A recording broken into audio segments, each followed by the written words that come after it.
उमरिया जिला आरटीओ कार्यालय में बस मालिक द्वारा खुद पर पेट्रोल डालकर आत्महत्या करने की कोशिश करने का बड़ा मामला सामने आया है।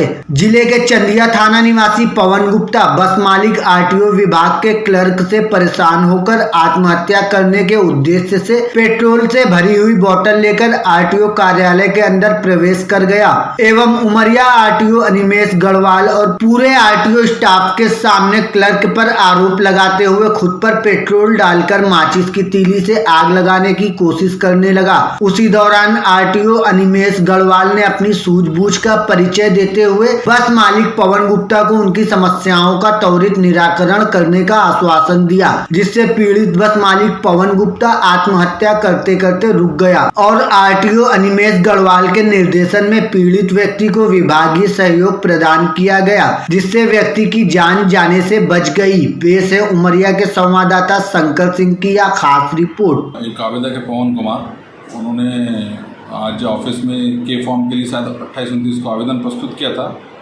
और के फॉर्म आई फॉर्म के लिए। तो उसमें क्या होता है कि टैक्स माफ़ी के लिए होता है। ये बस मालिक हैं और इनके द्वारा जो शासन से मतलब टैक्स माफ़ी किया गया। अभी इनकी चूँकि लॉकडाउन के कारण बसें ऑपरेट नहीं हो पा रही है, इसलिए तो हमारे द्वारा इनका के फॉर्म आई फॉर्म स्वीकार करके इनका जो 2 महीने का टैक्स 1 महीने का एडवांस जमा करके उसको माफ़ करने की प्रोसेस स्टार्ट कर दी गई, उसको कर दिया गया माफ़। किंतु इनकी एक ये भी थी कि पूरे प्रदेश में बस मालिकों के टैक्स माफ़ नहीं हो रहे हैं और हमारी रोजी रोटी की समस्या उत्पन्न हो रही। तो ये चीज़ विभाग के नॉलेज में है और हमारा मतलब विभागीय स्तर पर भी इसके लिए प्रयास किए जा रहे हैं कि जो बसें यहाँ पर लॉकडाउन के कारण ऑपरेट नहीं हो पाई है तो उनकी जो समस्या है वो शासन प्रशासन के नॉलेज में है और इनका जो भी है निराकरण जल्द हो जाएगा। चंदिया से हूँ, पवन गुप्ता मेरा नाम है। गुप्ता ट्रेवल्स के नाम से मेरी बस चलती है। पिछले माह मैं यहाँ पर आई फॉर्म लगाया था। आई फॉर्म का टैक्स मैंने 30 तारीख को जमा करवा दिया था। पूरे डॉक्यूमेंट्स ओरिजिनल मैं जग्गा बाबू के पास जमा करवा दिया था। उसने बोला कि ठीक है, आपका कागज़ जमा हो गया है और पूरी रसीद मिल गई है, मैं इसको साहब आएंगे तो आई फॉर्म में लगवा दूंगा। उसके बाद उन्होंने आई फॉर्म में नहीं लगवाया। राय बाबू बोलते हैं मेरे को नहीं मालूम। जब राय बाबू से मैं पूछा कि आप कम से कम मेरे को लिखित दे दो कि भाई हाँ, हम 30 तारीख को टैक्स जमा हो गया था लेकिन हम जुलाई माह में आई फॉर्म नहीं लगा पाए हैं, तो बोला मैं नहीं जानता हूँ, समीम जानता। समीम बोलता है कि जग्गा बाबू जानता है। आरटीओ साहब से जब बात की तो आरटीओ साहब बोलते हैं आपकी पूरी गलती है, कागज़ आप जमा कर दिए, आपको वहाँ बैठ के काम कराना चाहिए। अगर मेरे को काम बैठ के कराना चाहिए तो कंप्यूटर में बाबू क्यों है? मेरा काम कागज़ जमा करना है, टैक्स जमा करना है, ना कि वहाँ ऑफिस में बैठ के कंप्यूटर का काम करना है। कंप्यूटर कोई काम नहीं करता है, घूस मांगता है मेरे से बेवजह। विगत दिनों भी कई ऐसे मामले हैं, आए दिन छोटे छोटे मामले में कई हज़ार रुपए लेते हैं ये लोग, उसके बावजूद काम नहीं करते। कहीं कहते हैं कंप्यूटर नहीं चल रहा, कहीं लिंक फेल है, कहीं कोई कार्रवाई, कहीं कोई कुछ चूतिया बना देते, कहीं साहब का अंगूठा नहीं लग रहा, कहीं कुछ नहीं लग रहा। हम लोग इतना परेशान हैं, हमारी बसें पिछले मार्च से बंद हैं। हम लोग किस तरह गाड़ियों को किस्त दे रहे हैं, किस्त हमारी पेंडिंग पड़ी है। यहाँ टैक्स अभी माफ़ नहीं हो रहा, मध्य प्रदेश गवर्नमेंट टैक्स माफ़ नहीं की है। आखिर मैं करूँ तो करूँ क्या? लास्ट में अंततः मैं जाके आरटीओ ऑफिस के सामने जाके पेट्रोल डालकर आत्मदाह करना चाहता हूँ। तो शायद इस मामले को लेके शायद बाबू और ये सब लोगों को शायद कुछ होश आ जाए। ऑफिस में मैं पेट्रोल डालकर आत्मदाह कर रहा हूँ। अगर मेरी मृत्यु हो जाती है तो उसका पूरा जिम्मा RTO office Umaria, RTO Umaria, Jagga बाबू, राय बाबू, समीम, ये सब लोग उसके जिम्मेदार होंगे। आज के समय में एक तो वाहन मालिकों के वाहन खड़े हुए हैं।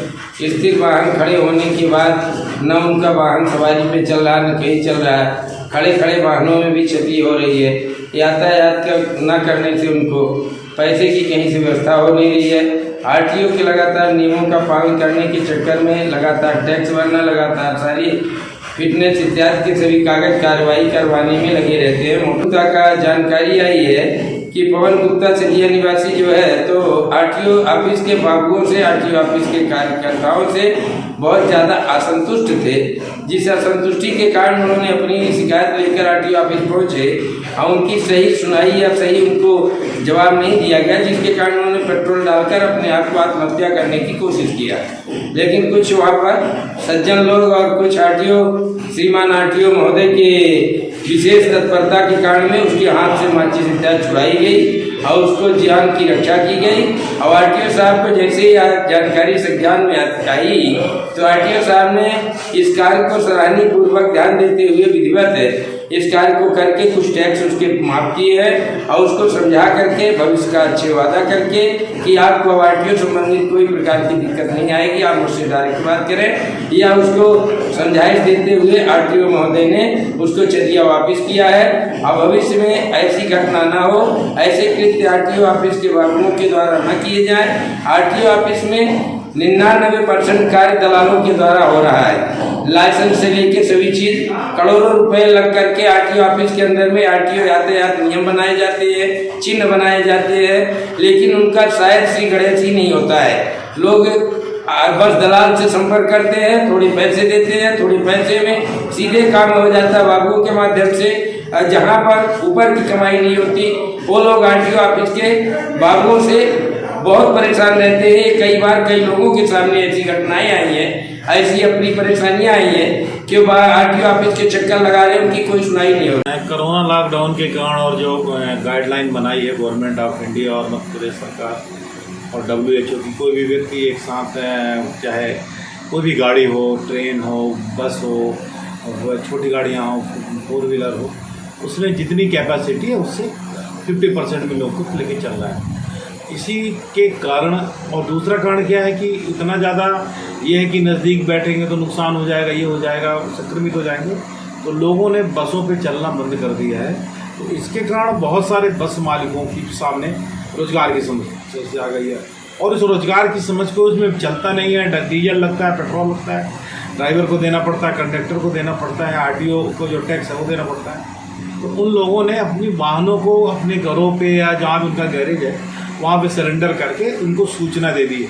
और पूरे मध्य प्रदेश स्तर पे इस बात का जो बस परिचालन संघ है वो संघर्ष कर रहा है, मुख्यमंत्री से बात कर रहा है, मध्य प्रदेश सरकार से बात कर रहा है कि हमारे बसें नहीं चलती हैं, हमको इसमें रिलैक्सेशन दिया जाए, टैक्स में छूट दिया जाए। इसी अनुक्रम में ये बात प्रकाश में आई है कि कोई चंदिया की गुप्ता है, उसकी भी एक बस थी, वो बहुत दिनों से लॉकडाउन के दिन 23 अप्रैल 2020 से उसके घर में बस खड़ी है, कोई रोजगार नहीं कर रहा, छोटा व्यवसायी है, कर्जे के माध्यम से गाड़ी खरीद लिया। उसके ऊपर आरटीओ उमरिया के द्वारा इस बात के लिए दबाव डाला गया कि आप कार्यालय में पदस्थ जो लिपिक हैं, जो ये सब काम देखते हैं, जो सूचनाएं देते हैं, उनके द्वारा उस गुप्ता को ज़बरदस्ती आरटीओ टैक्स देने के लिए विवश किया गया।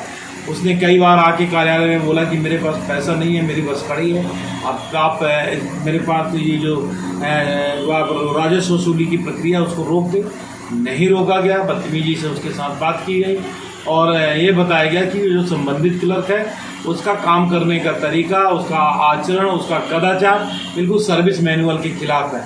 उससे वो विवश होकर वो गुप्ता आज बड़े उसमें हीन भावना के साथ आरटीओ कार्यालय पहुंचा, अपने आप में आपको आग से स्नान करने का प्रयास किया, अपने ऊपर दिए पेट्रोल डाल लिया और लोगों ने बीच बचाव किया। स्वयं पता चला कि आरटीओ साहब ने भी उसमें कुछ हेल्प की, उसको बचाने का। वहाँ पे जो उपस्थित लोगों थे सभी लोगों ने बचाया। नहीं, आज उमरिया के मध्य प्रदेश के इतिहास में आरटीओ कार्यालय में इस प्रकार की घटना घटती जो कि पहली होती।